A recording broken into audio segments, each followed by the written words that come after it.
नमस्कार। हिंदी की कक्षा में आप सभी का स्वागत है।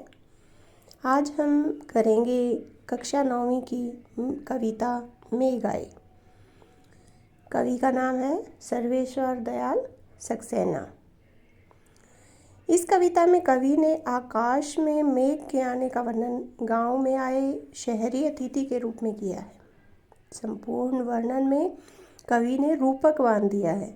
मेघ आने पर ठंडी हवा बहने लगती है, लोग दरवाजे खिड़कियां खोल देते हैं, पेड़ भी हरे भरे दिखाई देने लगते हैं। ऐसा लगता है मानो वे झुककर मेहमान का आदर कर रहे हों। वर्षा आने पर धूल भरी आंधियां समाप्त हो जाती हैं, नदी तालाबों में पानी भर जाता है। गर्मी के कारण पीपल भी मुरझा गया था, किंतु मेघ आने पर वह भी हरा भरा होकर आगे बढ़कर मेघ का स्वागत करते हुए उसे उपालंब देता है कि एक वर्ष बाद हमारी शुद्ध ली है। तो इस तरह का वर्णन इसमें है। तो मेघों के छा जाने पर चारों ओर खुशी एवं सुख का वातावरण बन जाता है। मेघ आए बड़े बन ठन के सवर के, आगे आगे नाचती गाती बयार चली। दरवाजे खिड़कियां खुलने लगी गली गली, पाहुन जो आए हों गाँव में शहर के। मेघ आए बड़े बन ठन के सवर के। मेघ यानी बादल, बन ठन के यानी कि सज धज कर, बयार ठंडी एवं सुगंधित वायु, पाहुन मेहमान। कवि ने बादलों के आने का वर्णन करते हुए कहा है कि आज बादल बहुत ही बन संवर कर आए हैं। अर्थात आकाश में छाए हुए जो बादल हैं वो लगता है कि सज धज कर आए हैं। बादलों के स्वागत में मानो बादलों के आगे आगे नाचती गाती हुई ठंडी और सुगंधित हवा चल रही है। जिस प्रकार शहरी मेहमान को देखने के लिए लोग खिड़की व दरवाजे खोल देते हैं, ठीक उसी प्रकार आकाश में बादल छा जाने से लोग बादलों को देखने के लिए घरों के दरवाजे व खिड़कियां खोल देते हैं। कहने का मतलब है कि बादल छा जाने से वातावरण प्रसन्नतामय बन जाता है। पेड़ झुककर झांकने लगे गर्दन उचकाए, आंधी चली धूल भागी घाघरा उठाए। बाकी चितवन उठा नदी ठिठकी घूंघट सरके, मेघ आए बड़े बन ठन के सवर के। गर्दन उचकाए, गर्दन उठाकर झांकना देखना, बाकी चितवन तिरछी मनमोहक दृष्टि, ठिठकी रुकी, घूंघट सरकना घूंघट हटाना। तो इसमें कवि ने कहा है कि जब आकाश में बादल छा गए तो ऐसा लगने लगा कि गांव के लोगों की भांति पेड़ गर्दन उठाकर तथा कुछ झुककर बादलों को देखने लगे हों। जिस प्रकार मेहमान के आने की सूचना देने के लिए कोई किशोरी घाघरा संभालती हुई भागती है, उसी प्रकार धूल भरी आंधी भी बादलों के आने की सूचना देने के लिए बहने लगी। नदी भी अपने प्रवाह को रोक कर मेघों को देखने के लिए कुछ देर के लिए रुकी हुई सी लगी।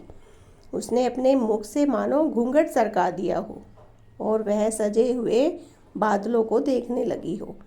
जैसे युवतियां मेहमान को ठिठक कर देखने लगती है ना, वैसे ही जो है नदी भी मानो से देख रही हो। मेघ बन संवर के नए रूप में आकाश में छा गए हैं। बूढ़े पीपल ने आगे बढ़कर जुहार की, बरस बाद सुधि लीनी। बोली अकुलाई लता ओट हो किवार की, हरसाया ताल लाया पानी परात भर के। मेघ आए बड़े बन ठन के सवर के। जुहार यानी आदर के साथ झुककर नमस्कार करना। बरस वर्ष, सुधि याद, लीनी ली, अकुलाई व्याकुल, ओट आड़ यानी कि दरवाजे के पीछे से देखना, किवाड़ यानी दरवाजा, हर्षाया हर्ष से भरा हुआ यानी प्रसन्नता से युक्त, ताल तालाब और मेघ बादल।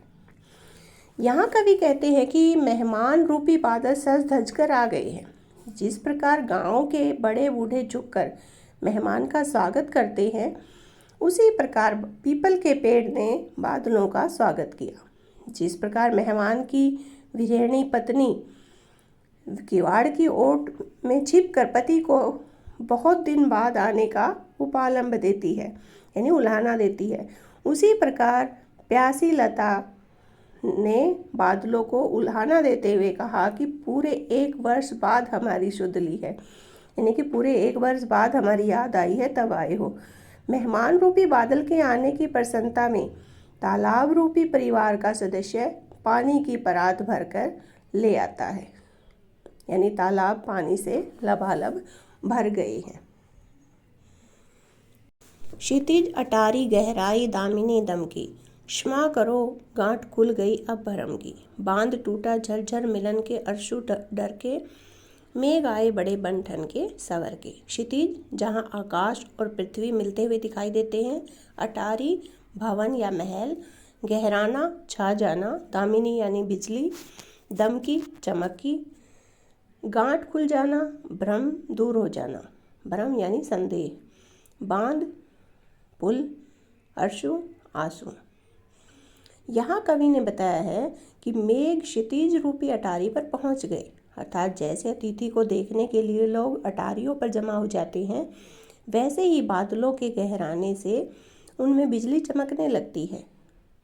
प्रकृति के विविध उपादान मानो मेघ से कह रही हूँ कि हमें क्षमा करना, हमें हमारे मन में जो भ्रम था कि तुम वर्षा नहीं करोगे वह अब दूर हो गया है, अर्थात वर्षा हो गई है। झरझर की आवाज़ करती हुई बूंदें गिरने लगी और ऐसा लगा जैसे पति पत्नी वह बहुत दिनों के बाद मिले हों और गले मिले, शिकायतें की, शिकवे किए और आपसी भरम उनका दूर हो जाने पर दोनों के गले मिलने पर आंसुओं की धारा बहने लगी, यानी कि बूंदों के गिरने को आंसू बताया गया है। तो यहाँ पर वर्षा के प्रभाव का सजीव चित्रण किया गया है। धन्यवाद।